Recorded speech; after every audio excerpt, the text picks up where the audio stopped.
শিশুর সাথে খেলাধুলা করা, বলেন তো একটু সবাই কি করা? খেলাধুলা করা। এই বাক্সটা বাসায় যখন থাকেন ওই বাক্সটা আর বেশি চালায়েন না। ওই যে একটা বাক্স আছে না, এটা ঘরে থাকলে এটা ডয়ারে রেখে দিন। ছেলেরে মেয়েদের সাথে একটু খেইলেন, বাচ্চাদের সাথে একটু খেলাধুলা করেন।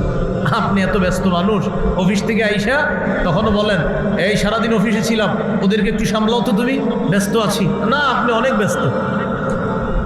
বাচ্চাদের সাথে একটু খেলাধুলা করেন। ইবনে মাজার 144 নম্বর হাদিস, হাদিসটা মন দিয়ে শোনেন, দেখেন কে কার সাথে খেলে। রাসূলুল্লাহ সাল্লাল্লাহু আলাইহি সাল্লাম কয়েকজন সাহাবী সহ বের হয়েছে এক সাহাবীর বাসায় দাওয়াতের উদ্দেশ্যে বের হয়েছে। এক সাহাবীর বাসায় দাওয়াত খাবে। হঠাৎ দেখে হুসাইনুন ইয়ালআবু ফিস সিক্কা, ছোট নাতি হুসাইন রাদিয়াল্লাহু তাআলা মদিনার গলিতে খেলতেছে। সুবহানাল্লাহ। যেই মাত্র নাতিকে দেখছে নবীজি কি করলেন? সবার সামনে গেলেন। যাওয়ার পর হুসাইন রাদিয়াল্লাহু তাআলা আনহুকে ধরার জন্য নবীজি চেষ্টা চালাইতেছে। যেই মাত্র নাতি তার নানাকে দেখছে, ইয়াফিরুল গোলাম হা হুনা ওয়া ইয়াফিরু হা হুনা।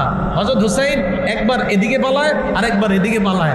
নানাও ধরার জন্য এদিকে যায় আবার এদিকে যায়। পৃথিবীর শ্রেষ্ঠ নানা শ্রেষ্ঠ নাতির সাথে খেলতেছে। ইউলাইবু, নবীজি তার নাতির সাথে খেলতেছিলেন। ওয়া ইউদাহিকু, তার সাথে হাসাহাসি করতেছিলেন। হযরত হুসাইনও নানারে ধরতে দিতেছে না। একবার এদিকে যায়, নানাও ধরতে যায়, আবার এদিকে যায়, নানাও ধরতে যায়। এক পর্যায়ে নবী ধরে ফেললেন। কি করলেন? এক হাত দিয়ে এইভাবে এক হাত থুতনির নিচে রাখলেন, আরেক হাত মাথার তালুতে রাখলেন। রাখার পর নবী বললেন, হুসাইনুন মিন্নি ওয়া আনা মিন হুসাইন, হুসাইন আমার থেকে, আমি হুসাইনের থেকে। আহাব্বাল্লাহু মান আহাব্বা হুসাইনান, যে হুসাইনকে ভালোবাসলো আল্লাহ তাকে ভালোবাসে। তাহলে কে কার সাথে খেলছে? এই জন্য বাচ্চাদের সাথে ঘরে একটু খেলাধুলা করেন, তাহলে ওরা আর এই ইলেকট্রনিক আসক্তি হবে না ওদের। কয় নম্বর গেল? 20। 21 নম্বর, শিশুকে মহব্বত করা, ভালোবাসা। বাচ্চাকে ভালোবাসেন যে, এটা মাঝে মাঝে আল্লাহরে বলবেন, আল্লাহ আমি আমার মেয়েটাকে খুব ভালোবাসি, আমার ছেলেটাকে খুব ভালোবাসি, এটা আল্লাহকে বলবেন। বুখারীর বর্ণনা 5884 নম্বর হাদিস।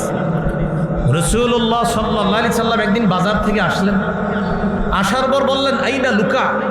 লুকা এটা আরবি, এটার বাংলা হলো হ্যাংলা পাতলা শিশু। নবী এসে বলতেছে, আমার হ্যাংলা পাতলা শিশুটা কোথায়? আমার ভাইটা কোথায়? আমার নাতি কোথায়? মানে হলো হযরত হাসান, উনি একটু হ্যাংলা পাতলা ছিলেন। তো বললেন লুকা কোথায়? লুকা অর্থ হলো হ্যাংলা পাতলা শিশু। হযরত হাসান আসলেন। আসার পর ফালতাজামাহু, নবীজি হযরত হাসানকে জড়ায়া ধরলেন। জড়িয়ে ধরে বললেন, আল্লাহুম্মা ইন্নী উহিব্বুহু, আল্লাহ আমি হাসানকে খুব ভালোবাসি। ফা আহিব্বা, আল্লাহ আপনিও আমার নাতি হাসানকে ভালোবাসেন। ওয়া আহিব্বা মাই ইউহিব্বু, আল্লাহ আমার নাতি হাসানকে দুনিয়ার যে ভালোবাসবে আমি নবী আপনাকে বললাম আপনিও তাকে ভালোবাসেন। কয় নাম্বার গেল? 21। 22 নাম্বার, শিশুকে রানে বসানো। রানে রানে এইভাবে রানে বসাবেন শিশুকে, রানে বসায়া আদর করবেন, ছোট্ট মানুষ। সহিহ বুখারী 6003 নম্বর হাদিস। উসামা ইবনে যায়েদ রাদিয়াল্লাহু তাআলা আনহুর বর্ণনা, তিনি বলেন, কানা রাসূলুল্লাহ সাল্লাল্লাহু আলাইহি ওয়াসাল্লাম ইয়াখুযুনি ওয়া ইউকঈদুনি আলা ফাখিযিহি ওয়া ইউকঈদুল হাসানা আলা ফাখিযিহিল উখরা।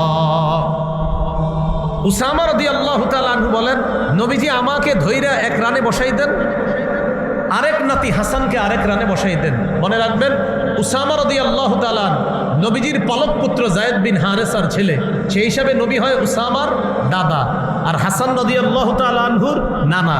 তাহলে এক রানে দাদার নাতি, আরেক রানে নানার নাতি, এই দুই নাতিকে দুই রানে বসাইছে।